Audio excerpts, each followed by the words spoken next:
India में allopath के अलावा ऑल्टरनेट पैथ फिर से वापस डेवलप होने शुरू हुए हैं, बहुत बातचीत हो रही है। मैं हैरान था, डॉक्टर देवी शेट्टी रिसेंटली बोल रहे थे किसी एक स्पिरिचुअल कॉन्फ्रेंस में कि मैं अपनी वाइफ को कमर में तेज दर्द हुआ, उसको ऑर्थोपेडिशियन को दिखाया, न्यूरोलॉजिस्ट को दिखाया, एमआरआई में सब ठीक निकला, पर 20-20 साल ठीक नहीं हो रहा। एक्यूप्रेशर वाले के पास ले गए, उसने 10 मिनट में ऐसा ठीक कर दिया कि दोबारा कभी दर्द नहीं हुआ। तो बोले मेरे लिए ये बड़ा ही एम्बैरेसिंग था कि मैं जो 32 साल की मेरी लर्निंग वो उसने 32 मिनट से पहले ठीक कर दी। तो ना केजरीवाल, उनकी बड़ी पॉपुलर खांसी रही है, नेचुरोपैथ से ठीक हुई है। तो भारत में बहुत सारे उपचार हैं जिसका मेडिकल साइंस में बेस नहीं है, लेकिन आयुर्वेद, नेचुरोपैथी, होम्योपैथ, इसकी एक्सेप्टेंस भी है।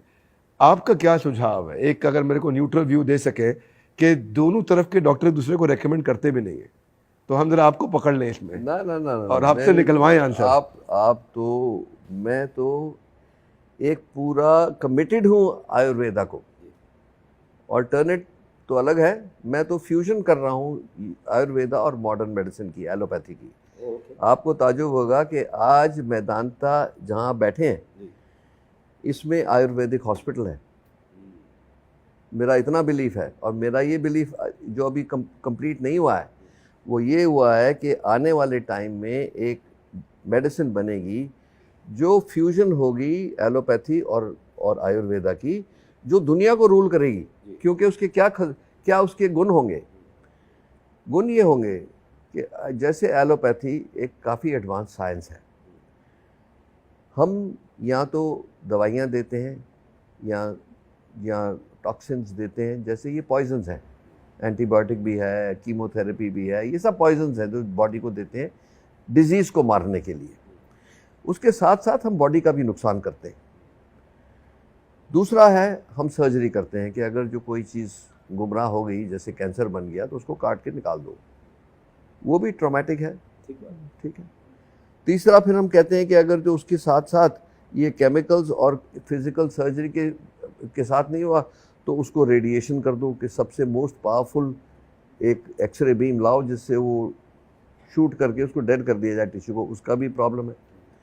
इफेक्टिव है, बहुत सक्सेसफुल है अपनी ट्रीटमेंट से, पर साइड इफ़ेक्ट्स बहुत हैं और कॉस्ट बहुत है। तो हम करते हैं कि बॉडी को कोई ध्यान नहीं है, हम बाहर से आपको ट्रीट कर देंगे। जो ट्रेडिशनल मेडिसिन है वो कहती है मैं बॉडी को स्ट्रेंथन करेंगे टू फाइट द डिजीज़। तो अगर जो मैं आर्मी हूँ तो आयुर्वेदा और ट्रेडिशनल मेडिसिन एयरफोर्स है।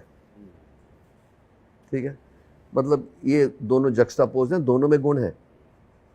अगर जो हम इनको फ्यूज़ कर दें तो आप हिसाब लगाओ कि कितना फोर्स मल्टीप्लायर हो जाएगा, कि इसकी इफ़ेक्टिवनेस डबल हो जाएगी, इसके साइड इफ़ेक्ट्स आधे हो जाएंगे और कॉस्ट आधी हो जाएगी। तो ये मेरा बिलीफ है। अब ये होगा नहीं होगा मेरी लाइफ टाइम में, ये मुझे नहीं पता, पर पूरा प्रयास जारी है। तो जब आपने ये क्वेश्चन पूछा कि दोनों का तालमेल नहीं है, ये सही बात नहीं है। ये है कि ट्रेडिशनली एक दूसरे को रिस्पेक्ट नहीं करते थे। अब आहिस्ते आहिस्ते जब ये पता लगा कि ना हम उनको थ्रेटन कर रहे हैं, ना वो हमें थ्रेटन कर रहे हैं, पर एक कॉमन ग्राउंड है जिसमें हम दोनों पनप सकते हैं।